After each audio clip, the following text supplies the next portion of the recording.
మరో breaking news TDP party office మీద దాడి కేసులో వైసీపీ మాజీ ఎంపీ నందిగం సురేష్ కు కోర్టు మరో 14 రోజుల రిమాండ్ విధించింది. ఈ కేసు విచారణలో ఆయన మంగళగిరి కోర్టులో పోలీసులు ప్రవేశపెట్టనున్నారు. దీనిపై విచారణ చేపట్టిన న్యాయస్థానం రిమాండ్ పొడిగించింది. గత 28 రోజులుగా నందిగం సురేష్ గుంటూరు సబ్ జైల్లో రిమాండ్లో ఉన్నారు. మరోవైపు ఈ కేసులో బెయిల్ కోర్టు ఆయన తరపు న్యాయవాదులు హైకోర్టును ఆశ్రయించారు.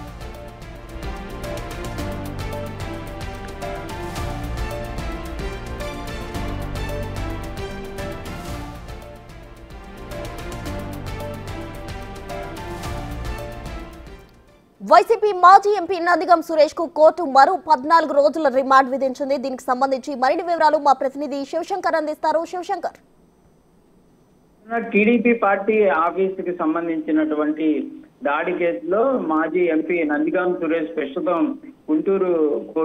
గుంటూరు జిల్లా జైల్లో రిమాండ్ లో ఉండడం జరిగింది. దీనికి సంబంధించి ఈ రోజు ఆయనకి 14 రోజుల రిమాండ్ అనేది ముగిసినటువంటి నేపథ్యంలో మంగళగిరి కోర్టులో పోలీసులు హాజరుపరచడం జరిగింది.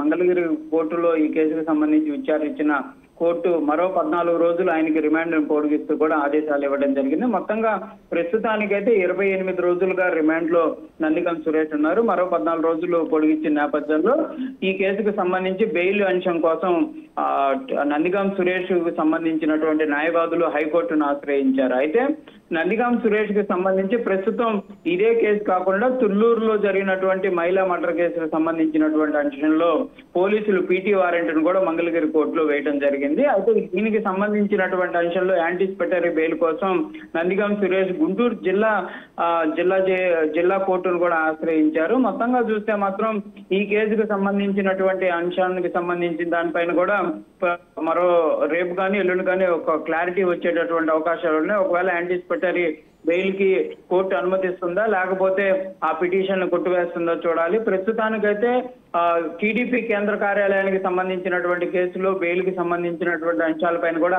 హైకోర్టులో విచారణ జరిగేటటువంటి అవకాశాలు కూడా ఉన్నాయి. మరి అక్కడ బెయిల్ వస్తుందా లేదా అనేది కూడా చూడాలి. ఒకవేళ కనుక అక్కడ బెయిల్ వస్తే కనుక కంపల్సరిగా ఈ పీటీ వారెంట్ కి సంబంధించినటువంటి అంశం పైన కూడా చర్చ జరిగేటటువంటి అవకాశాలు ఉంటాయి.